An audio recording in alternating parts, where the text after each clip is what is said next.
Hi hello welcome to post 360. నేను మీ మురళి రాపల్లి.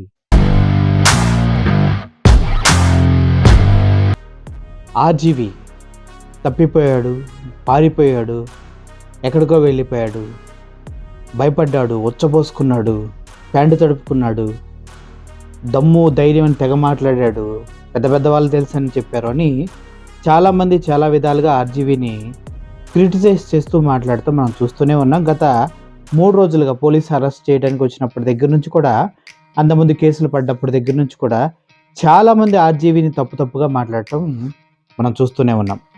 ఎవడి ఉద్దేశాలు వాడి మాట్లాడుకునే తప్పలేదు, కానీ బట్ ఆర్జీవి అంత చీప్ క్యారెక్టర్ అని ఆలోచిస్తే మాత్రం కాదనే చెప్పాలి. ఎందుకంటే ఆర్జీవితో నేను 2-3 సార్లు మాట్లాడాను, కలిసాము. తనేంటో తెలుసు, తన క్యారెక్టర్ ఏంటో తెలుసు మాకు. అటువంటిప్పుడు ఆర్జీవి భయస్థుడు, పారిపోతాడు, అటువంటివన్నీ చాలా సిల్లీగా అనిపించాయి మాకు. అందుకే నేను ఇప్పటివరకు ఆర్జీవి గారు ఇంటి దగ్గరికి పోలీసులు వచ్చినా, అతను కనిపించట్లేదన్నా, ఎక్కడికో పారిపోయాడన్నా, ఫోన్ స్విచ్ ఆఫ్ పెట్టుకున్నాడన్నా ఎటువంటి వీడియో చేయలేదు. ఎందుకంటే end of the day RGV guts తోటి బయటకు వస్తాడు. అతను ఏమన్నా ఆలీ కాదు, ఒకరిపైన డిపెండ్ అయిపోయి సినిమాలు తీయడానికి. పోసాని కృష్ణమురళి కాదు, ఫ్యామిలీ పేరు సాకులు చెప్పి భయపడి ఉచ్చబోసుకొని పారిపోవడానికి. ఆర్జీవి గట్స్ ఉంటాయి, తెలివిగా ఉంటాడు, అన్నిటికీ సమాధానం చెప్పగలిగే వ్యక్తి. సో అటువంటి ఆర్జీవి అబ్స్కాండ్ అయిపోయాడు, తప్పించుకున్నాడు అంటే అది కరెక్ట్ కాదు. చట్టవిరుద్ధంగా జరుగుతున్నటువంటి కొన్ని అరెస్టుల్ని ఇలాగే తప్పించుకోవాలి. అది చాకచక్యం అంటారు. ఎక్కడ తగ్గాలో కాదన్నా, ఎక్కడ ఓడాలో తెలుసు అంటారు కదా. ఆర్జీవికి అది బాగా తెలుసు. ఎక్కడ గట్టిగా మాట్లాడాలో తెలుసు, ఎవరితో ఎలా బిహేవ్ చేయాలో తెలుసు. సో కాల్డ్ చాలామంది మీడియా వాళ్ళు చాలా విధాలుగా నిన్నంతా బ్రేకింగ్లు వేసి అడావుడు చేసి అల్లాడిచ్చారు. బట్ చూస్తూ మేము ఈ క్షణం కోసం ఎదురు చూస్తూనే ఉన్నాం. ఇప్పుడు ఆర్జీవి గారు ఒక వీడియో పంపించారు. ఆ వీడియో చూస్తే పాపం ఇప్పటివరకు హడావుడి చేసిన పిల్లి పిత్రే బచ్చాగాళ్ళకు మొత్తానికి దిమ్మ తిరిగిపోయేలాగా షాక్ ఇచ్చే విధంగా ఆ వీడియో ఉంటుంది. ఒకసారి చూడండి. Extremely sorry to disappoint.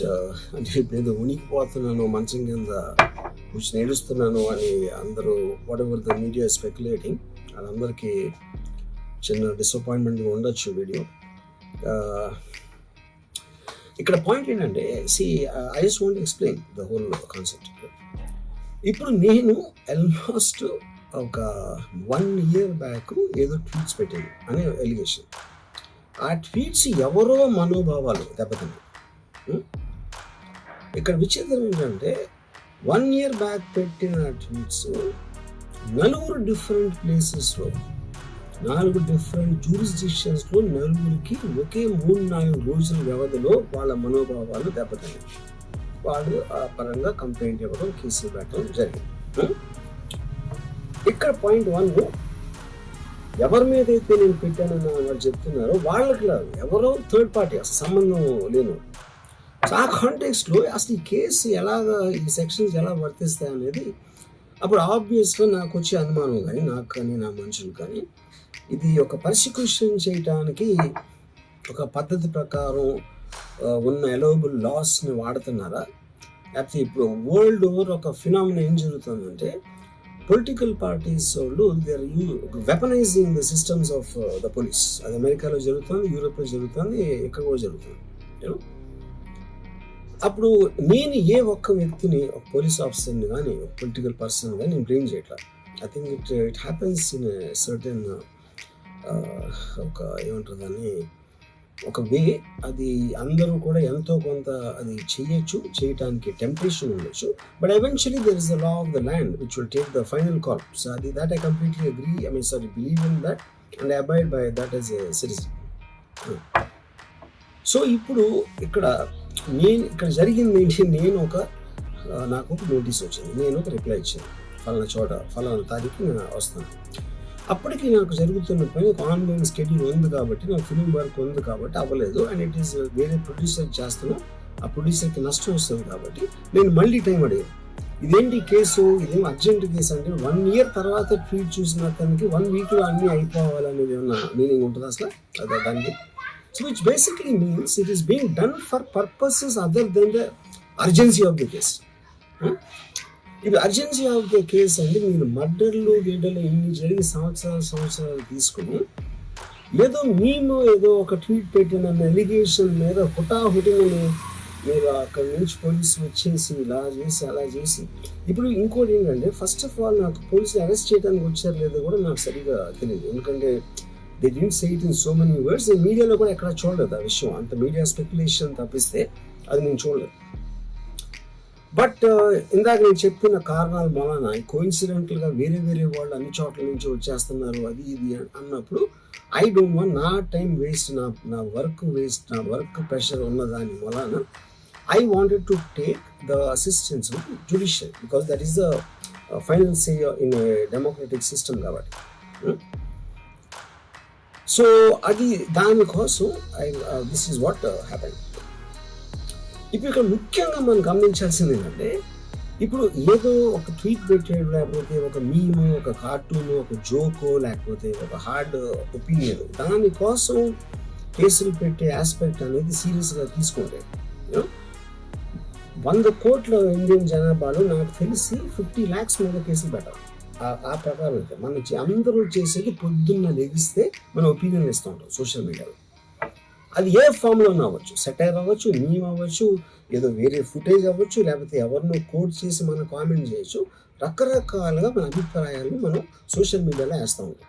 అది కొంతమందికి నచ్చచ్చు, కొంతమంది నచ్చకపోవచ్చు. ఇప్పుడు చూస్తే చాలామంది కొన్నిటికి అఫెండ్ అవుతారు, కొన్ని నశిస్తారు, కొంతమంది చప్పట్లు కొడతారు, కొంతమంది చీ కొడతారు. That is a process of the conversation which happens in the social media.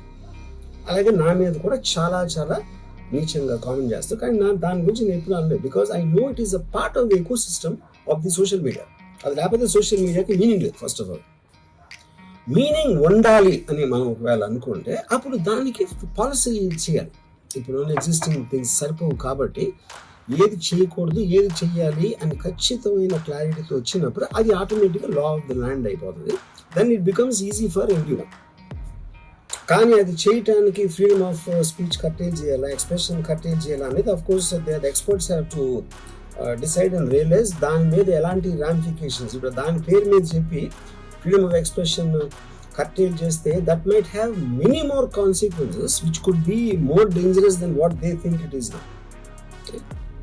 So again I want to say నేను ఎవరిని బ్లేమ్ చేయలేదు. ఒక పర్టికులర్ పర్సన్ హైపోథెటికల్గా ఉన్నారు అనుకున్నాం, నా మీద ఒక చేసి నన్ను హెరాస్ చేయడానికి ఒపీనియన్ పవర్లో ఉన్న అతను చేస్తున్నావు అనుకున్నాం అంటే తప్పేంటి. ఇప్పుడు హెరాస్ చేసే పవర్ లేకపోతే పవర్లో రావడానికి ఎందుకు అసలు ఏదైనా చేయటానికి. So like wise social media అనే మాధ్యమం నా దగ్గర ఉంది కాబట్టి నాకు కొన్ని ఫాలోవర్స్ ఉన్నారు కాబట్టి వాళ్ళకి రీచ్ అవ్వడానికి నేను చేస్తాను, అలాగే వాళ్ళు చేస్తారు. కానీ నన్ను కానీ తనను కానీ అందరినీ ఫైనల్గా జడ్జ్ చేసేది judiciary. That is the whole point.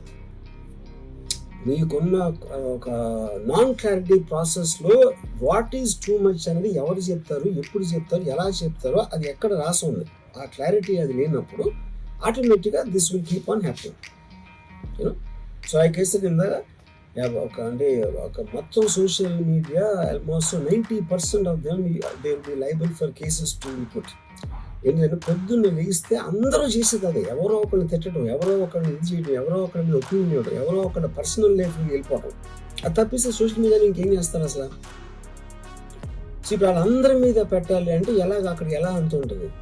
ఇంకోటి దాని అర్జెన్సీ, దాని ఇంపార్టెన్స్ ఏంటి, ఎంత అంటే ఇప్పుడు మర్డర్ కేసులు, టెర్రరిజం కేసులు ఇలాంటి దానికి ఒక సీరియస్ క్రైమ్స్ ఉండాల్సిన పోలీసు సంవత్సరం క్రితం పెట్టిన ట్వీట్ కోసం అతను didn't reply properly are didn't reply అన్న ఒక్క దాని బేసిస్ మీద ఒంగోలు నుంచి పోలీసులు వచ్చేసి అది చేశారు అంటే I'm not able to understand the police priority ఏంటని. నేను పోలీసుని బ్లేమ్ చేయట్లేదు, I'm tracking with the system, I'm not talking about the particular police officers. Ongole police officer మాట్లాడలేదు. So is there is system in place for that? Priority of importance అనేది ఉంటుంది కదా ఎక్కడో చోట. అంటే 11 o'clock నేను ఎప్పి రావాలి, నేను 10 o'clock రిప్లై ఇస్తే 10:30కి వచ్చేస్తే which means they're already there. అంటే అన్ని పనులు వదిలేసి ట్వీట్ పెట్టిన వాళ్ళ మీద వస్తే I really don't understand the context honestly. అందుకని ఇప్పుడు ఇది నాది క్వశ్చన్ కాదు. రామ్ గోపాలమో ఒకడు ఎవడో ఉన్నాడు అటు పెట్టాడు, ఇంకోటి ఎవడో సబ్బారావు పెట్టాడు, అప్పారావు పెట్టాడు. సో సో దీని మూలాన రామ్ గోపాల్ని అప్పారావు సుబ్బారావు మీదకి వస్తే రేపు ఎంతమంది మీదకి వెళ్తారు, ఇది అందరి ప్రాబ్లం. సో అది నా పాయింట్. ఇప్పుడు ఒక చాలా ఫేమస్ లైన్ ఉంది సెకండ్ వరల్డ్ వార్ టైంలో, హిట్లర్ ఆస్పెక్ట్స్లో, first they came for someone, I thought it was someone else, then they came for somebody else, I thought it was somebody else, then they came for me. అంటే ఏంటి, then they came for everyone. So that is what we need to actually, that is the main issue, which is what I wanted to bring to your notice. అప్పుడు ఒక్క second నన్ను మర్చిపోతే social మీడియాలో tweets memes పెట్టినంత మాత్రాన ఎవరో ఒకళ్ళు ఏదో ఒక రోజు మేల్కొని 1 year తర్వాత, నేను అప్పుడు చూశాను కానీ ఇప్పుడే చూశాను, అప్పుడు పెట్టావు, ఇప్పుడు నా మనోభావం దెబ్బతిందంటే అసలు దానికి అంత అనేది ఉంటుంది అలాంటి కేసులు పెట్టడానికి.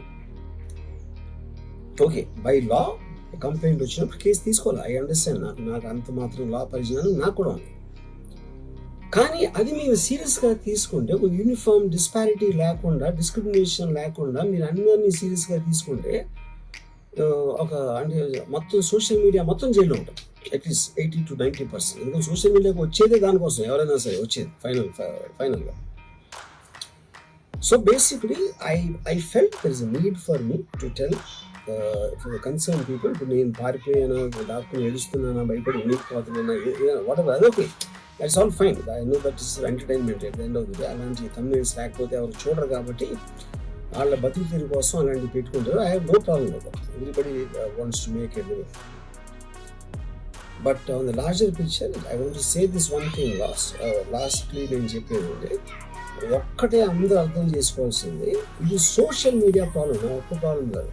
That is what I will request everyone to understand, including if at all ఎవరన్నా దీన్ని పని కట్టుకుని ఇది చేసే మనుషులు ఎవరన్నా ఉన్నా కూడా, ఉన్నారని నేను చెప్పట్లేదు, I don't want to jump the gun, but even for them I think fundamental importance is this point అనేది I wanted to tell.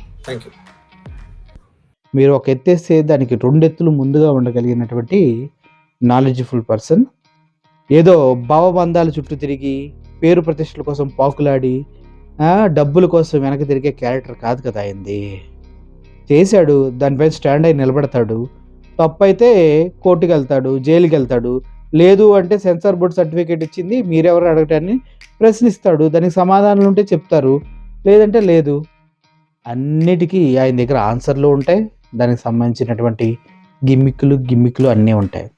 So ఇప్పుడు ఆర్జీవి గట్టిగా అన్ని టీవీ ఛానల్కి దించాడని నాకు అర్థమైంది. సో మీరు కూడా అదే కనుక ఫీల్ అయితే ఈ వీడియోని 10 మందికి షేర్ చేయండి. ఎందుకంటే మనలో తిరిగే చాలామంది ముసుగులు వేసుకుని తిరుగుతూ ఉంటారు. అలా ముసుగు లేకుండా తిరిగే ఒకే ఒక వ్యక్తి ఆర్జీవి. అటువంటి వాళ్ళని మనం కాపాడుకోవాలి, ఆయన వెంటనే మనం నడవాలి. ఎందుకంటే రాజకీయ నాయకులు ఈరోజు ఉంటారు, పోతారబ్బా. మనకి ధైర్యాన్ని మార్గనిర్దేశం చేసే వ్యక్తులు తక్కువ ఉంటారు. అప్పుడు ఎవరు ఐన్ ర్యాండ్, ఓషో, వీళ్ళంతా జిడ్డు కృష్ణమూర్తి, వీళ్ళందరూ అలాగే మాస్టర్ పీసులు. అందుట్లోనే ఆర్జీవి గారు కూడా వస్తారు. అటువంటి మాస్టర్ పీసులు మనం కాపాడుకోవాలి. ఓకే, ఇది నా విన్నపం. దయచేసి ఈ వీడియోని 10 మందికి షేర్ చేయండి. ఆర్జీవి గారు గట్సీ ఫెలో అంటూ TV5 మూర్తికి కూడా అర్థమయ్యేలా చెప్పండి.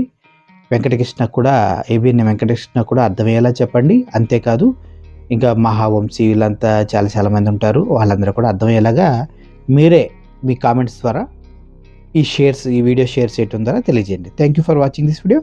I'm Murali signing off. Hats off to RGV for this video. Thank you so much.